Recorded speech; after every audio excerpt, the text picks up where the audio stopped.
La navigation vous intrigue? Les grands espaces vous attirent? Il y a une multitude de façons de naviguer. J'ai choisi la navigation minimaliste, la plus proche possible de la nature.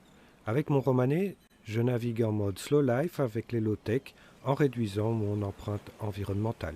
Si vous désirez me suivre dans ce mode de vie de reconnexion à la nature, je suis Jean, skipper en commercial yachting, passionné de voile et de mer. J'ai créé le blog atrianavigation.com qui traite de navigation durable et de mode de vie soutenable. N'oubliez pas de vous inscrire pour ne rien manquer. Et tout de suite, place à un nouveau podcast.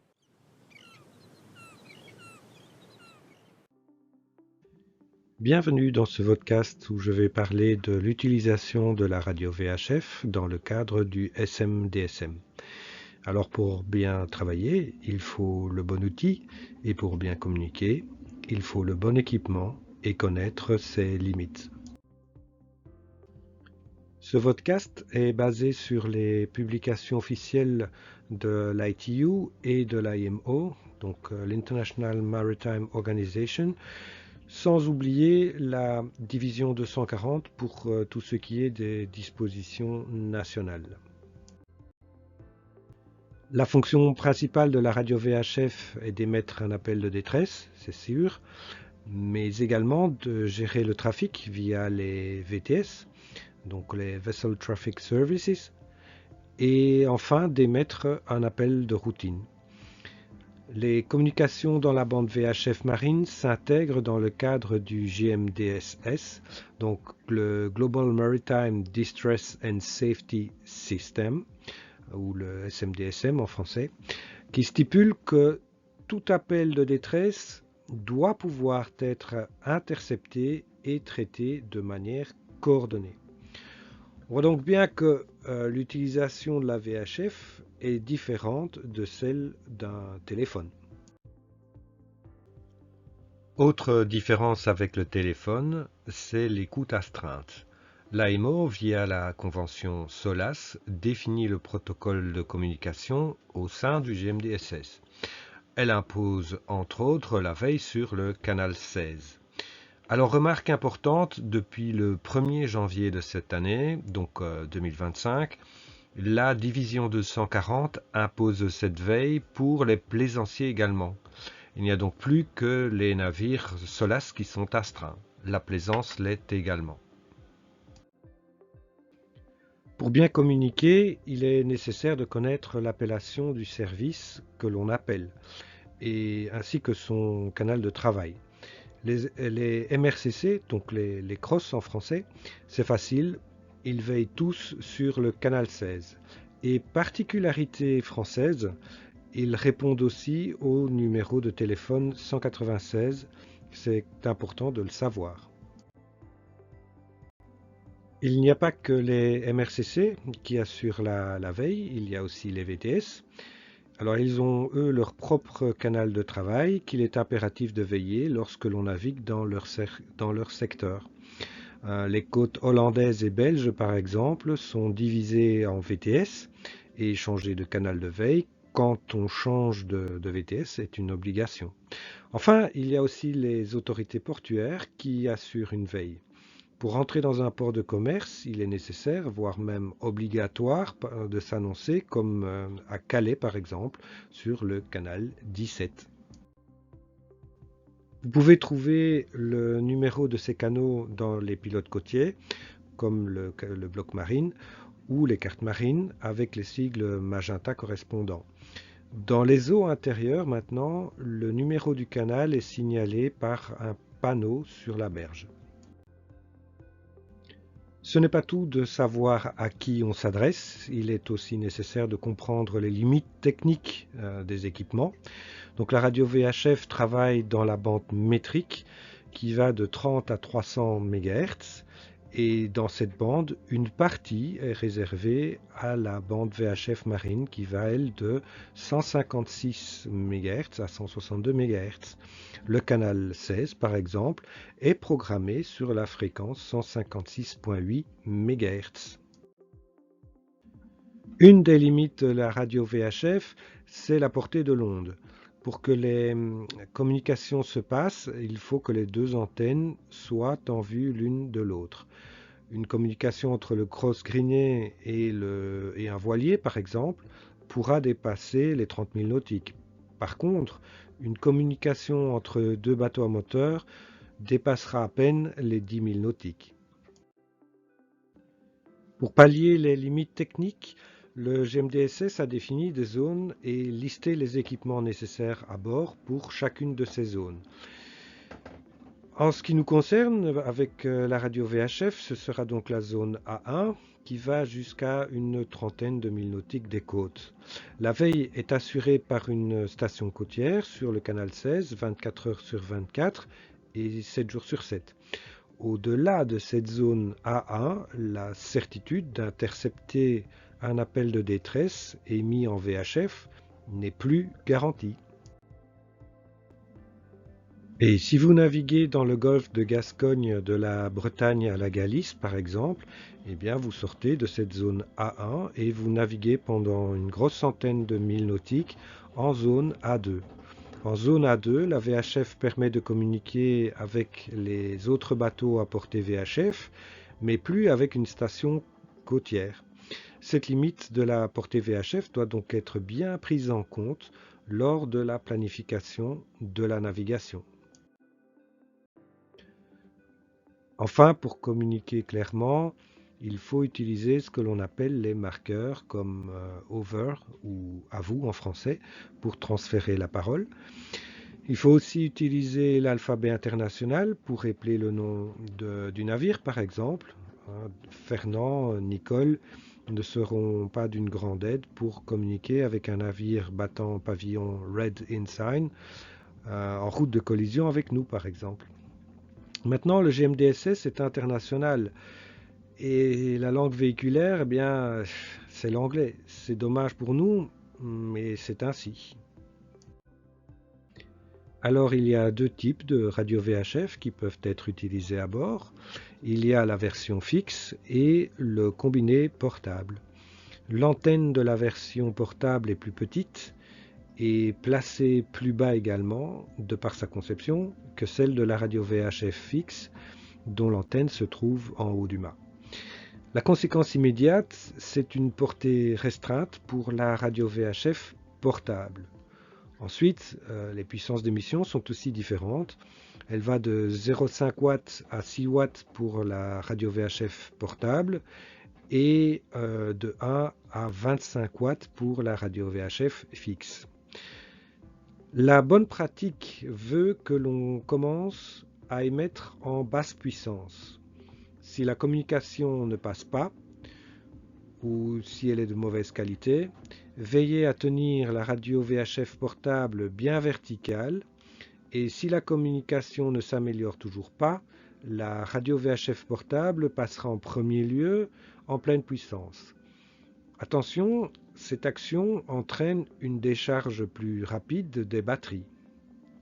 Certains canaux, comme le canal 77 par exemple, sont programmés pour émettre en basse puissance par défaut quand vous communiquez sur ces canaux.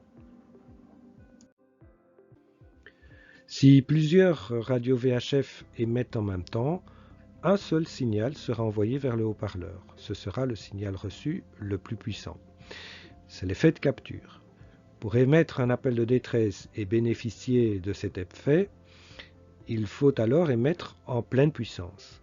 C'est aussi pour cette raison qu'il est de bonne pratique de toujours commencer à émettre en basse puissance pour laisser la priorité aux appels de détresse et passer en pleine puissance seulement si c'est nécessaire. La portée peut être très légèrement augmentée en pleine puissance, mais en aucun cas doublée. Les antennes doivent être en vue l'une de l'autre pour communiquer. L'e-Purp, par exemple, envoie un signal vers le satellite en 5 watts sur le 406 MHz dans la bande UHF. Alors, la radio VHF, ce n'est pas un téléphone. Elle communique en bidirectionnel, oui, mais sur un canal simplex qui dispose d'une fréquence unique et le mode de communication s'appelle le semi-duplex. C'est comme une route en travaux à sens alternatif gérée par des feux. Il faut transférer la parole avec les marqueurs adéquats et relâcher le bouton PTT pour passer en mode de réception. Les 6 MHz de la bande VHF marine sont divisés en 57 canaux. Il y a 33 canaux duplex et 24 canaux simplex. Les communications doivent respecter les 3 C: court, clair, concis. Il faut aussi utiliser les canaux appropriés. Le canal 16 est le canal de détresse et doit être dégagé le plus vite possible. Pour des communications de routine sociale, le canal 77 est dédié à cet usage. Les canaux 6 et 8, dits intership, sont des canaux de travail professionnels, comme la police maritime ou la douane par exemple. Ils ne peuvent pas être utilisés comme des canaux sociaux. Enfin, il ne faut pas perturber non plus une communication en cours, surtout dans le cas d'un appel de détresse. Il y a 2 types de communication, les appels de type emergency et les appels de routine. Le type emergency regroupe 3 niveaux d'appel: la détresse, l'urgence et la sécurité. Ils ont chacun leur propre marqueur d'identification, à savoir le Mayday, le Pan-Pan et le sécurité. Ils sont émis sur l'ordre du skipper qui engage sa responsabilité. Le niveau est défini suivant la menace d'un danger grave et imminent pour le bateau ou l'équipage. Ils feront l'objet d'un autre podcast. Alors les appels de routine maintenant regroupent tous les autres types d'appels, que ce soit vers un bateau de service professionnel ou de plaisance, ou vers une station côtière. Alors pour assurer la bonne compréhension des messages, parce que oui, effectivement, c'est pas toujours évident, il est préférable d'utiliser le phrasé international SMCP qui est défini par l'IMO. Ce phrasé international reprend des marqueurs comme question, answer, intention, qui facilitent la compréhension. Par exemple, question, what is your intention? C'est plus direct et plus compréhensible que qu'est-ce que tu fous? Le phrasé international reprend aussi des expressions toutes faites comme do you read me? Pour demander si le message a bien été entendu, ou say again si vous n'avez pas bien compris le message et vous demandez qu'il soit répété. Enfin, pour bien communiquer, il faut aussi bien connaître son appareil. Le panneau de commande, il varie d'un constructeur à l'autre, oui, ça c'est sûr, mais ils ont tous les mêmes fonctions et c'est à vous de vous familiariser avec votre équipement.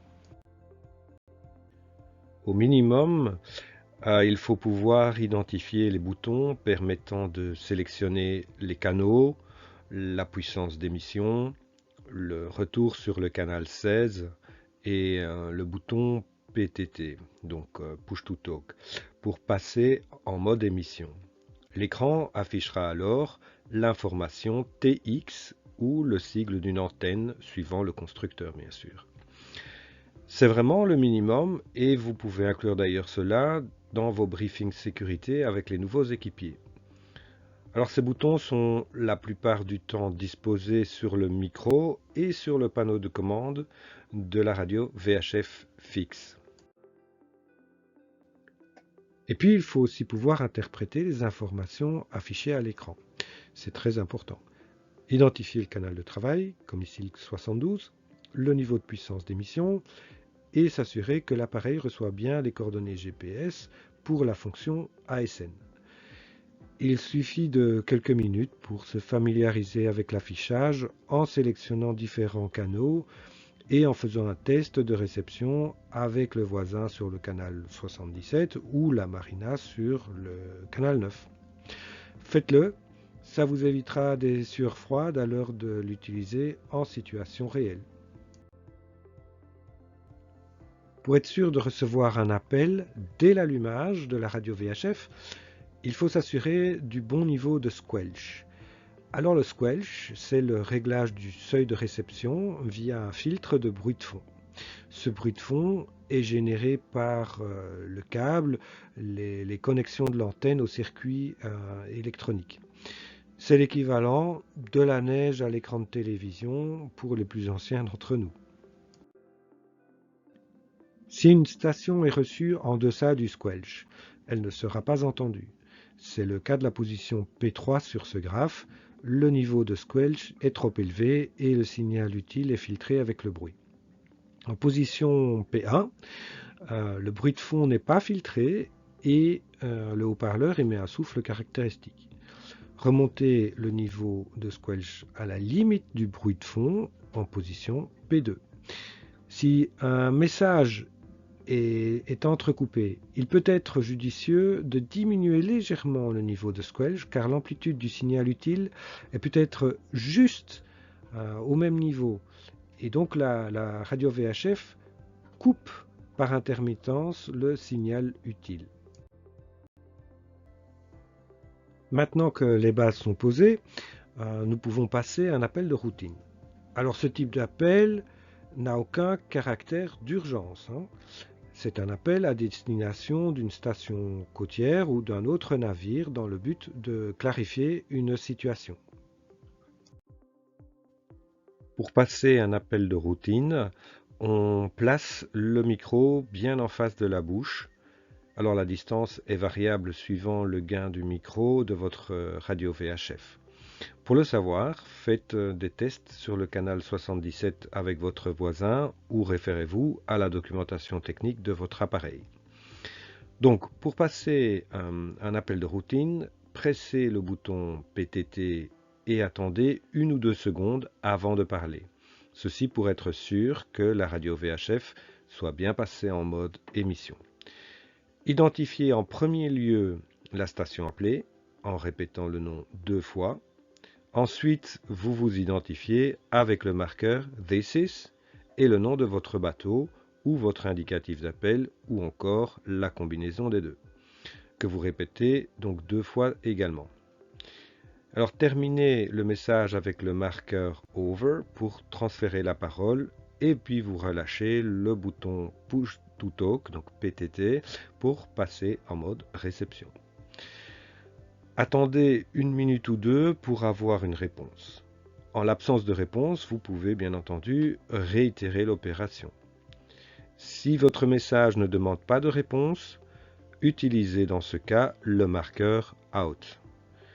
Si vous devez couper une communication de routine en cours, pour émettre un message de détresse par exemple, eh bien, passez en pleine puissance et utilisez le marqueur Break. Ici, à titre d'exemple, le voilier Deneb demande la permission d'entrer dans l'écluse Tristram à Dunkerque. Et le message va se dérouler comme ceci. Dunkerque VTS, Dunkerque VTS. This is sailboat Deneb, Deneb. Question.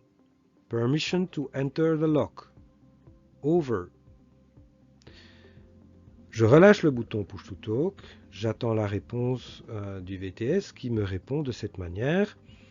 Deneb, this is Dunkerque VTS. Affirmative, please proceed. Out. Bon, alors le VTS peut demander des précisions sur votre position par exemple. Dans ce cas, vous répondez comme dans une conversation normale en tenant compte du protocole avec les marqueurs. Alors les nouvelles radio VHF sont équipées de ce que l'on appelle la fonction DSC, ASN en français. C'est une fonction complémentaire de la radio VHF qui fut déployée déjà en 1997 et elle permet d'émettre des messages de détresse ou d'initialiser un appel de routine en mode numérique. Elle utilise son propre canal de travail, le canal 70. et celui-ci ne peut pas être sélectionné pour passer un appel vocal. Si vous avez une vieille radio VHF non DSC, assurez-vous que ce canal a bien été déprogrammé. L'émission d'un message de détresse peut être sélectif via le menu DSC ou direct en appuyant 3 secondes sur le bouton Distress. L'identification en DSC se fait par le numéro MMSI que vous recevez avec votre licence et que vous devez programmer dans votre appareil lors de la première utilisation. Ensuite, la radio VHF doit être connectée à un récepteur GPS ou avoir son propre récepteur GPS embarqué pour connaître donc la position lors de l'émission d'un appel de détresse DSC. Pour la plaisance, seule la radio VHF DSC classe D est autorisée avec le certificat CRR. Donc la grande force de la fonction DSC réside dans le fait qu'un message est émis en une demi-seconde et qu'en l'absence d'accusé de réception, le message est réémis automatiquement toutes les 4 minutes. Toutes les radios VHF DSC à portée VHF recevront l'appel de détresse DSC et diffuseront un signal d'alarme bien audible. Une radio VHF DSC classe A pourra émettre un accusé de réception en DSC, ce qui mettra fin à la réémission automatique du message de détresse. Le type de détresse peut être sélectionné parmi 10 possibilités via le menu DSC.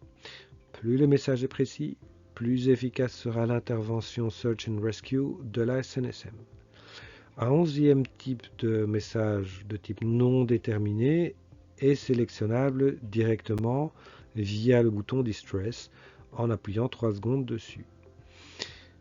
Ensuite, le même message de détresse est envoyé en vocal sur le canal 16 avec le marqueur Mayday pour maximiser les chances d'interception. Alors maintenant, pour placer un appel de routine en DSC, vous devez connaître dans un premier temps le numéro MMSI de votre interlocuteur. Vous introduisez ce numéro MMSI via le menu DSC et ensuite vous sélectionnez le canal de travail et vous validez l'appel en suivant la procédure de votre radio VHF. Seule la radio VHF identifiée avec le numéro MMSI diffusera une sonnerie d'appel entrant. Les deux radios commuteront sur le canal de travail en même temps quand la station appelée acceptera l'appel. La conversation se passe en vocal parce que la fonction DSC s'arrête là. Depuis le 1er janvier 2012, une marque d'identification interne qui permet d'identifier les navires de plaisance est obligatoire à bord à proximité de la radio VHF. Alors ayez un canevas similaire à celui-ci à portée de main.